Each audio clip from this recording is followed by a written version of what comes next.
Many years ago, I told everybody I would move to the mountains and I would have a music studio overlooking a pond. And years later, I did exactly that. And here I am. Okay, so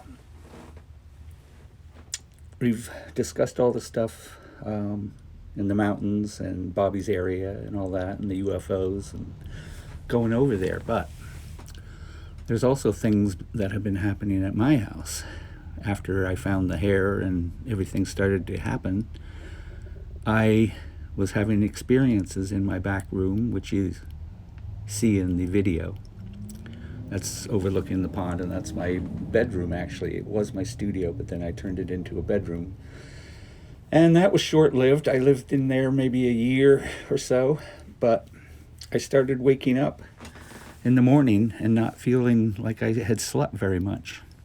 And that was getting to be frustrating because I would go to sleep and I would wake up in the morning and I just thought that I had slept. But things get even weirder because then I started waking up with scratches on my legs and feet, and I couldn't figure it out.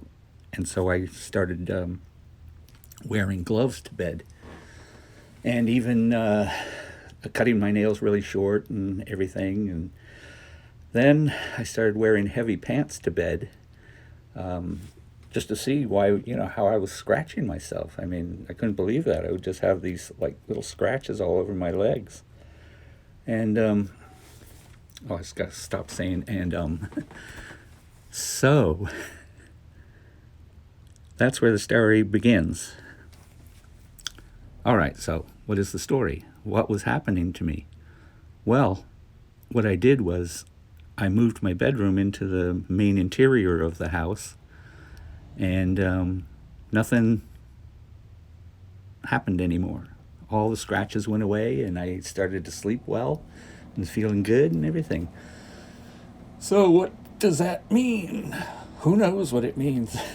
But my imagination, and I always think of things like that the sky beings were taking me out my window at night and taking me somewhere.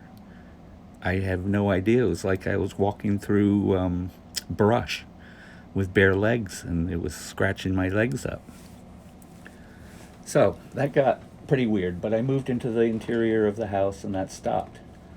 But I've always known that there's people here, beings, and they listen to me and they can hear me.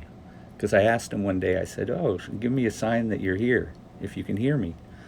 And the next day I woke up and my wind machine was topped off at 109 miles an hour.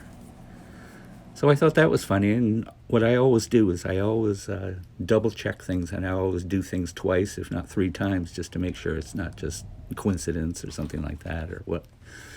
So I asked the sky beings a couple days later or so, I said, show me a sign that you hear me. And so what happened? I woke up the next day and my wind machine said it was 110 miles an hour. So that was two nice, weird things. But so one day I'm waiting for a friend to come over, and I'm thinking that he's coming pretty soon, so I go downstairs to greet him at the door, and I find this just splattered glop of bloody plasma residue type stuff on my floor in my hallway, and I had to jump over it. And then I grabbed like a half a thing of paper towels, and I had to clean it up before my buddy got there. And I've showed that on the on some video. That was just the remains of it. But oh God, it was disgusting. And where did it come from? And it looked like it came in at an angle. It didn't just drop from the just drop straight down. It came in at an angle, so that was kind of weird. All right, so what have I been doing since then? Well, I've been doing tests and everything. Every once in a while I ask them to give me a sign, and I get signs. Well, I decided to put out cameras, trail cam out facing the sky, and then one day I had it facing more towards the ground because I was wondering if they come out of the ground there or how do they manifest themselves anyway. So, what I'm going to show you right now is those pictures that came out. I'm going to share these couple of them. I'm sure there's more of them that I haven't uh, gone through yet, but because I get a lot of stuff happening, but there's nobody there, so that's weird. But anyway, and here we go.